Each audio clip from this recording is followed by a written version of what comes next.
I'm going to give it speed step 10.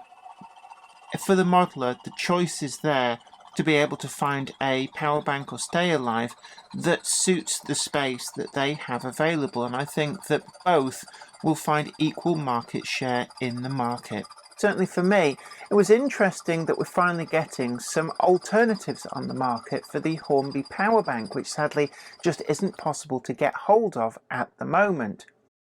Well, hello there. It is really amazing to see you, and I really do hope that you are well today. I'm Jenny Kirk, welcoming you up here to Weir Yard, and we're going to be talking about stay-alives or power banks, whichever name you prefer for these things. They really are quite useful at keeping your locomotives running. Now, there's a certain type of person who will say, well, if you've got perfect track and perfect pickups, you really don't need them. But actually, in the real world, I think a lot of people do recognise the importance of stay-alives to just keep things moving, and especially if you're using sound to stop any kind of stuttering, which can be really quite frustrating, especially if you've got some short wheelbase locomotives. Now, we have covered the Hornby HM7000 range of decoders quite a lot, and part of that range came with a really easy just plug-in power bank to keep things moving. Unfortunately, Hornby did rather underestimate the demand for these, and they sold out incredibly quickly. And at the time of filming, Hornby are saying Q4 this year for a resupply on the R7377 power banks. Well, that's just a little bit far away from now, and it stands to reason that the market abhors a vacuum. And into that vacuum has come another product, and this time it's from AE Models, and it's their very own stay alive that's designed specifically to work with the Hornby HM7000 decoder. It comes with exactly the same type of plug, so there's no soldering involved and you just plug it in. But how well does it perform? Is it up to the job? And how does it compare to the genuine Hornby power bank that these decoders were designed to use? Well, today, in this video, I'm going to be putting them through their paces and doing a direct comparison with the Hornby power bank to see exactly what you get and which, if any, is the better product. So come with me and let's take a good close look. Today's video comes in association with Trainomatic, makers of DCC decoders and accessories that are designed by enthusiasts for enthusiasts. Find the full range available to order now at tramfrabriek.co.uk. Additional support comes from... This is Clark Railworks, and this is what we do. You'll know us from Ellis Clark Trains, and you'll get the same friendly expertise with us too. We've got a huge range of pre-owned model railways from all your favourite manufacturers, and maybe some you hadn't heard of before. It's the place to come for quality. We don't stock substandard models, and everything we sell is fully tested and photographed by model railway experts. No matter whether you model 00 gauge, N, HO or more, we have sought after models from all around the world with new listings added every weekday. Check out what's available now at clarkrailworks.com and don't miss out on your latest loco. Now, I must admit that I'm quite a big fan of stay-alives and power banks, and from the inception of the HM7000 range, I've been a big user of these, and it's really been a bit of a grind that you can't get them at the moment. They're just sold out everywhere. So when AE Models offered to send over a couple of their version of the stay alive, it really was a great opportunity to see just how well they perform. But before we get into today's video, don't forget to hit that like button, share this video, and also subscribe to the channel to be the first to know about new videos as and when they go up. And we've also got a link down below to take you to where you can find the AE Models range of stay-alives. But we always say support your local retailer and make sure that they are there when you need them most by giving them your custom. But let's get on and see just how well these new range of stay-alives perform.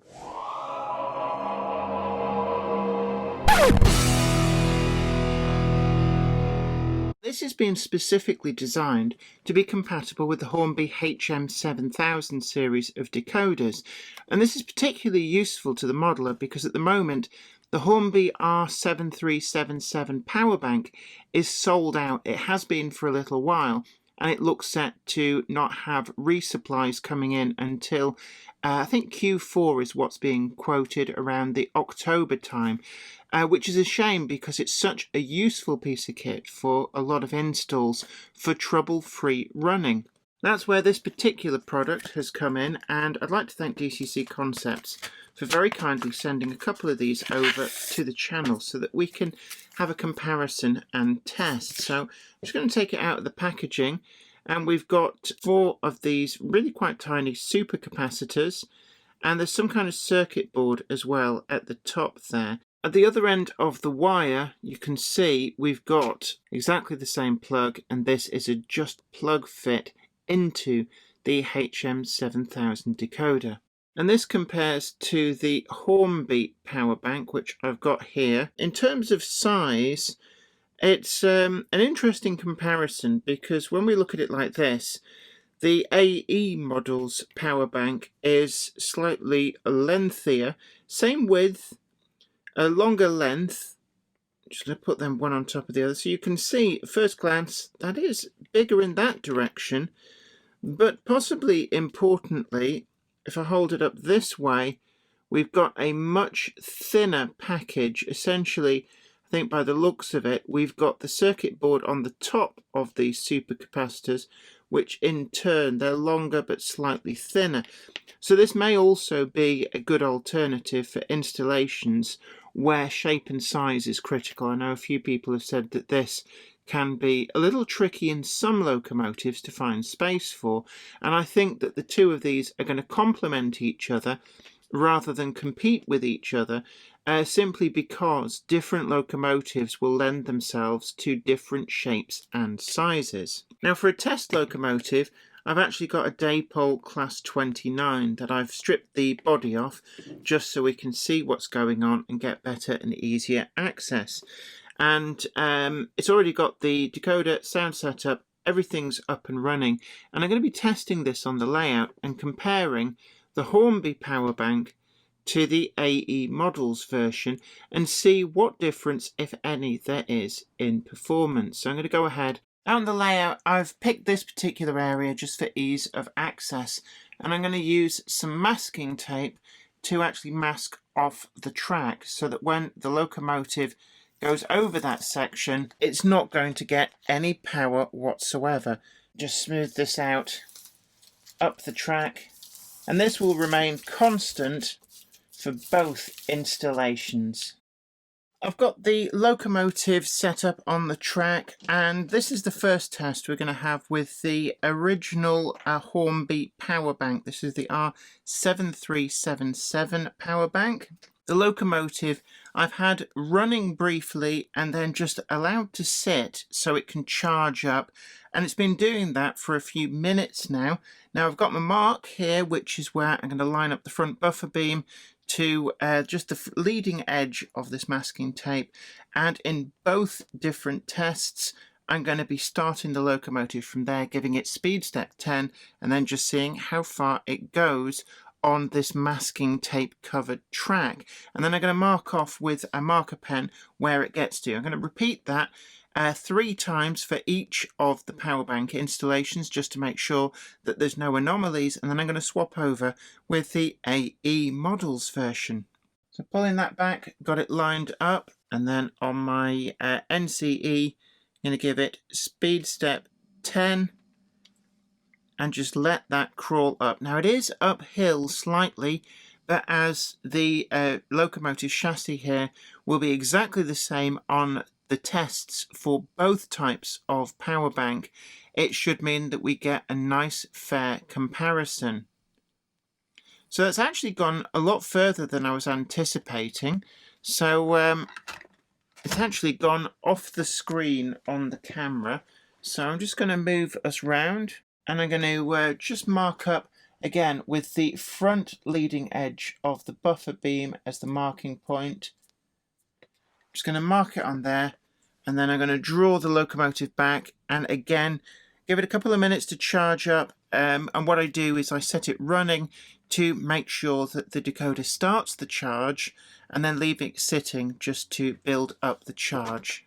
So back now for the second test, and if you're wondering how I know that it stopped charging, I can keep an eye on the drawer on the layout here, and it's gone back down to just underneath 2 amps. It sort of fluctuates about. Whilst it was charging, it goes up as high as 2.3 at one point, and then drops back down, so I know that that power bank has charged up. And again, I'm going to line the chassis up with the start of the masking tape, and then speed step 10.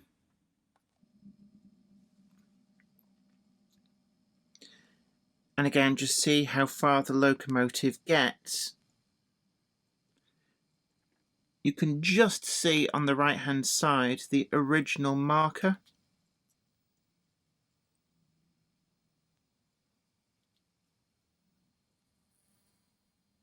And it's pretty much to the millimetre, got to exactly the same spot. So I'm going to run it once more, and then I'm going to change over to the AE Models Stay Alive and see how well that performs by comparison. Now I've gone ahead and I've swapped over the Stay Alive. You can see here we've got the AE Models version that's now plugged in. Just going to tuck that away up on top, and I'm going to draw the model back to where that buffer beam is lined up. On the ammeter here, we're just waiting for that to stop fluctuating about. Hopefully that means that the Stay Alive is fully charged. We do have just a few little pulses there up to 2.06, 2.07. So just wait for that to be nice and stable. There is always going to be a little bit of fluctuation on any layout. So I'm quite happy now. I think that's as charged as it's going to get. So once again, speed step 10, and let's just see where we get to with the full charge on this Stay Alive. Again, on the right hand side, you can see where the power bank from Hornby got the locomotive. And that's not quite as far. It's still a good effort. The locomotive has gone a reasonable distance, but I'm going to just mark that there. I'm going to put an X, and then I'm going to draw it back and give it a chance just to charge up again. And you can see as it's charging, we're getting a little bit of a peak on there, but that should now just go back down. Lined up the front buffer beam. I'm going to just wait for some of these spikes to stop, and hopefully that means we're fully charged again. And I'm going to set that running again. Speed step 10.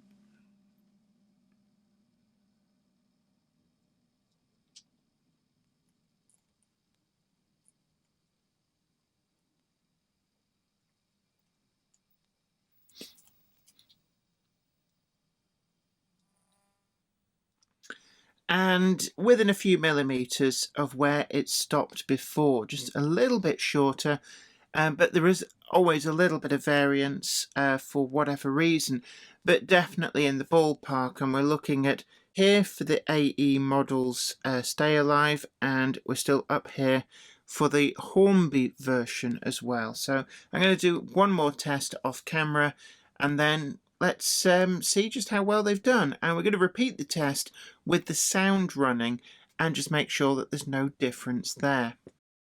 So as I've got the AE Models Stay Alive fitted at the moment, I'm going to do the test with the sound running. This is the Class 20 sound profile, and as you can see on the NCE, I've just hit F1 and there are no other functions enabled. Once again, we've got the power bank fully charged, and I'm going to give it speed step 10.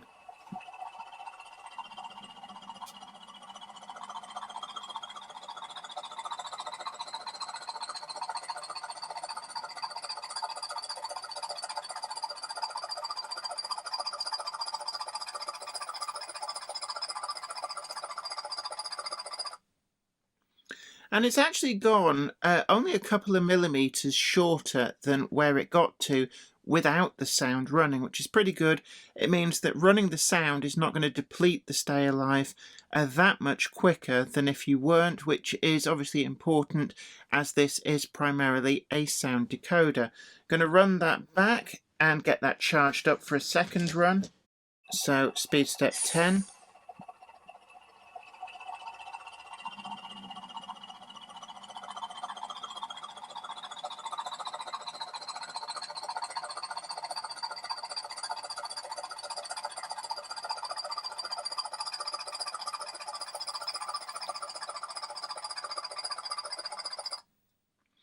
And again, we're going to pretty much the same point, just a few millimeters, maybe 8 or 9 millimeters short of where it got to without the sound running.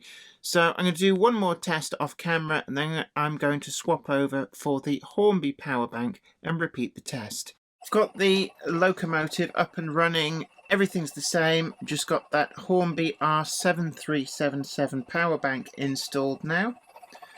Just going to draw it back, make sure the buffer beam's lined up. We're just looking for a bit of stability here on the ampage on the layout. That looks about right. We're not going over 2.1. So I'm just going to give it speed step 10. And then let's see where the Hornby power bank gets it to.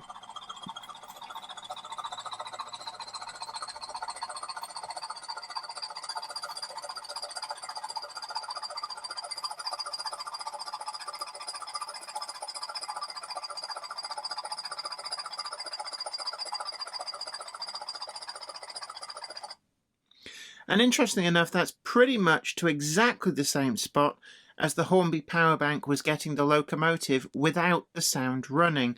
So again, I'm going to run the locomotive back, and we're going to repeat that test a couple more times just to make sure that all is well. And that looks about stable, so I'm going to give it speed step 10.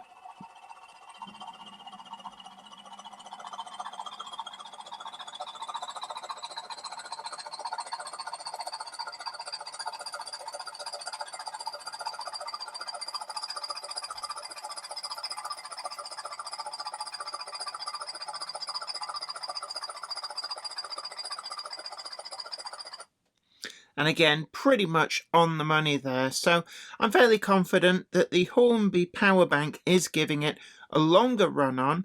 And in terms of sound versus non-sound, it's about the same for the Hornby power bank. And the AE models version goes a few millimeters further without the sound running. And it's interesting to note that the sound doesn't seem to be a massive draw on the energy reserves in the locomotive. Looking on the masking tape, I'm just going to measure up how far each of these was fairly consistently actually getting. So on the AE one, we're looking at approximately 10 3/4 without sound, and I would estimate maybe 1/4 of an inch was being lost with the sound on. When it comes to the Hornby one, we're looking at consistently about 14, I'd say 14.5 inches, and that was consistent whether the sound was on or off. So it's pretty good. And when I'm thinking about how well these performed, I have to say that the Hornby power bank does give a longer run on, but my observations of the DCC Concepts alpha meter were that to be able to be fully charged, it needed slightly longer and therefore was drawing more current to be able to do so. And that does make sense. That extra power has to come from somewhere. And that might mean that the power bank doesn't have long enough to fully charge in certain situations. So it's perhaps something to bear in mind. When it comes to installations, I would say that the different shapes are actually quite useful to the modeler. Now, both AE models and Hornby only have a single product in their catalogue for the Hornby TXS decoders. But being different shapes, that means that they lend themselves to different installations. I wouldn't say that either is better than the other, just different, and therefore quite useful for the modeller when undertaking some installations in space-starved situations. To give an idea of just how useful these different shapes can be, this is my Bachmann 8-pin class 20.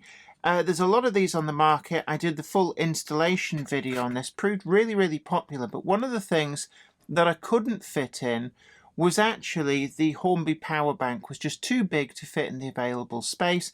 I know some people have been able to fit it into the cab, but the AE models version, as you can see here, sits on top of the second gear tower and actually makes for a really nice, neat installation.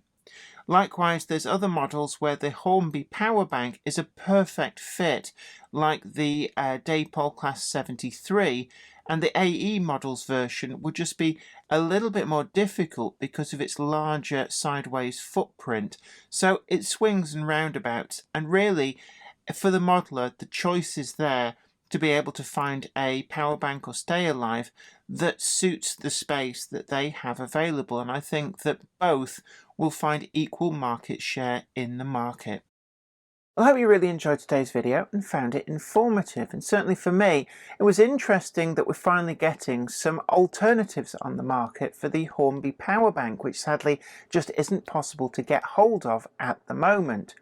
When comparing the two, it's interesting to note that the AE model's stay alive doesn't take your locomotive quite as far as the Hornby one, but it swings and roundabouts. Perhaps for a lot of people that just isn't quite so important. After all, the Hornby power bank does give you a very generous amount of run-on.